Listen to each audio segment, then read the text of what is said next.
আসসালামু আলাইকুম।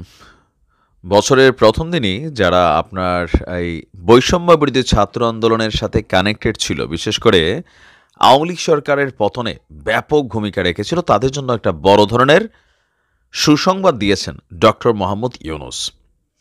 তো আমাদের মুক্তিযোদ্ধাদের বেলায়ও কিন্তু এতটা সুযোগ সুবিধা কোথাও না কোথাও কিন্তু দেওয়া হয়নি। বিশেষ করে ২৪-এ যারা আহত ছাত্ররা আছেন তারা যে সুযোগ সুবিধাটা পাচ্ছেন, সো বোঝা যাচ্ছে শেখ হাসিনা মুক্তিযোদ্ধাদের নিয়ে যেগুলা করতে চেয়েছেন, যারা মনে করতেন বাড়াবাড়ি, তো এখন যেহেতু ২৪-এর এই অভ্যুত্থানে ছাত্ররা এই ধরনের সুযোগ সুবিধাগুলো পাইছে, সো সারা বাংলাদেশে যারা রেজিস্টার্ড মুক্তিযোদ্ধা আছে আমি মনে করি তাদেরকেও এই লেভেলে সুযোগ সুবিধা দিতে হবে। এটাও ইউনূস সরকারেরই দায়িত্ব, কারণ বৈষম্যের সুযোগ নাই। দুইটা অভ্যুত্থানই এখানে কানেক্টেড, একটা স্বাধীনতার আর একটা সরকার পতনের। অন্তর্বর্তী সরকারের প্রধান উপদেষ্টা ডক্টর মোহাম্মদ ইউনূস তিনি আপনার জুলাই বিপ্লবে আহতদের হাতে আজকে স্বাস্থ্য কার্ড তুলে দিয়েছেন। এই উপলক্ষে আপনার কিছুক্ষণ আগে রাষ্ট্রীয় অতিথি ভবন যমুনায় একটা বিশেষ আয়োজন করা হয়েছিল। আমরা দেখেছি যে স্বাস্থ্য এবং পরিবার কল্যাণ মন্ত্রণালয়ের সিনিয়র তথ্য কর্মকর্তা মোহাম্মদ শাহাদাত হোসেন এক বিজ্ঞপ্তিতে জানিয়েছেন যে গণঅভ্যুত্থানে আহতদের জন্য স্বাস্থ্য মন্ত্রণালয়ের পক্ষ থেকে বিশেষ ইউনিক আইডি কার্ড প্রদান করা হবে। তো এই আইডি কার্ডের ফেসিলিটিস কি? এই আইডি কার্ডের মাধ্যমে আহত যোদ্ধারা আজীবন বিনামূল্যে চিকিৎসা সেবা পাবেন।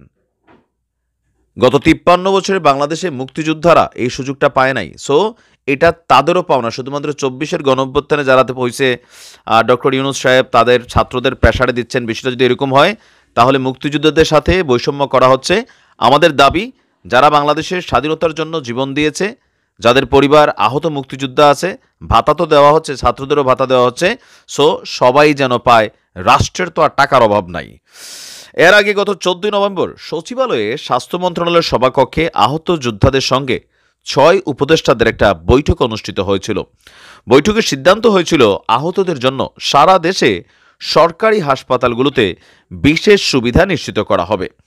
তবে আমাদের স্বাস্থ্য মন্ত্রণালয়ের বিশেষ সহকারী ডাক্তার সাইদুর রহমান বলছেন, আহতদের জন্য ইউনিক কার্ড ইস্যু করা হবে, যা সরকারি এবং সরকারি চুক্তিবদ্ধ যে বেসরকারি হাসপাতালগুলো আছে, শুধুমাত্র সরকারি না, সরকারের সাথে চুক্তিবদ্ধ অনেকগুলো বেসরকারি হাসপাতাল যেগুলো আছে সেখানেও আজীবন বিনামূল্যে সেবা প্রদানে সহায়ক হবে।